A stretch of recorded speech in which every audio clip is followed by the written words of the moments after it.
Today I find hope in people that I just meet on the streets and children that I see at events that we go to, their little faces so open, so bright, with possibility of opportunity. And that gives me hope. When I talk to a researcher with regards to Parkinson's disease and find out all the new things that are going on, that gives me hope. When I walk into those schools or when I walk through the JJK Center, and when those young kids run to me, want a hug, or if I'm in the school or if I'm in their midst and they're wondering is that really you? Why are you here? And I say to them that I am a product of this community. I can go all over the world, but if I can't come home, it doesn't mean anything else to me. So to be in that community, to give them hope, to let them know that they too one day can go to whatever college of their choice, or go to the Olympics, or become the President of the United States, or become the leader of a company. They can do that. And I come from that community, so when I inspire them and I see the inspiration from them, it gives me hope to continue my work.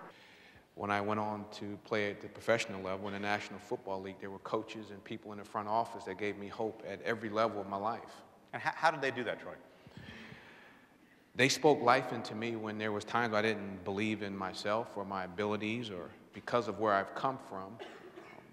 You know, to make it, success was not to be incarcerated, to take care of your child, but to just each day at each level, yeah, this is what I see in you, and allowed me to believe in myself and what I was doing. And it gave me hope to continue on, to keep pressing on, to finish, complete wherever I was in my life. To find the right community-based organizations, whether they be an organization like UNICEF, who is a terrific, long-standing partner of ours, or an organization like Kaboom, or the Boys and Girls Clubs, any local organization, the organization that Jackie has, those are the organizations that are on the ground making the difference. What our objective is to try to come in with our resources and our assets and our players and the celebrity of our players and the power of our brand, and hopefully just turn it up a notch so that people know what those organizations are doing. Lonnie, talk to me a little bit about when you and Muhammad travel around the world. It's a wonderful feeling, Ivan, and it's sort of like what Jackie talks about of transferring that hope to others. It's hard to explain. It's something you really have to experience. And like I said, I grew up knowing Muhammad since I was 6. Did not understand it until I traveled with him and saw the inspiration and hope that he gave to so many in third world countries, just being there, him taking the opportunity to take time to come and visit and talk with them and encourage them. Muhammad has the ability to transfer that kind of emotion in feeling to people without even opening his mouth. His smile, and especially now with Parkinson's disease, he still has that ability for hope. I just want to touch upon something, because as an athlete and then as a person first, that sometimes you have to really be careful about who you surround yourself with, because a lot of times people use you for their own gain, and you don't know that you're being used. And so when I'm working with student athletes or just working with people in general, I always stay true to what you believe in, what your mission is, what your vision is, and then make sure you surround the right people around you. You might think you might have the right people, but you're going to go through a lot of ups and downs and trying to figure out what it is that you want to do. But as long as you have a clear vision of what that picture should look like, then make sure you put the pieces to the puzzle so that picture will become the clear picture that you want, and then the people surround you will continue to make that picture a reality. That's great advice. So Troy, you sort of come at it from lots of different perspectives, right? I mean, both from an incredible career in the NFL to having been a philanthropist while you were a player and being really a role model as an athlete, to now working with one of the most powerful leagues in the world. Put that into perspective a little bit, and if there are folks out there that are on either side of that, all those different roles, what's the good advice?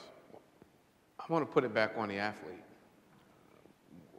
The National Football League is the most powerful brand in sports, all sports. I don't see We're going to That's fight. just with the that. truth. That's just the truth. And well documented. I don't believe, because there was a time where I All-pro. didn't.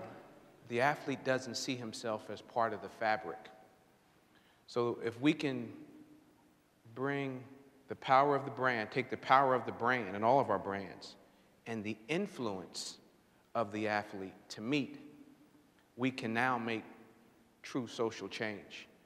The NBA actually, on our mission statement, says specifically that in addition to obviously the game sort of being at the center of all that we do, that the popularity of our game and the celebrity of our players and the role that we know sports plays in society, that it obligates us to demonstrate leadership in social responsibility. Well, I think that never miss an opportunity. Every day when you wake up, you've got an opportunity to make a difference in not maybe one life, but a whole lot of lives. Never miss that opportunity.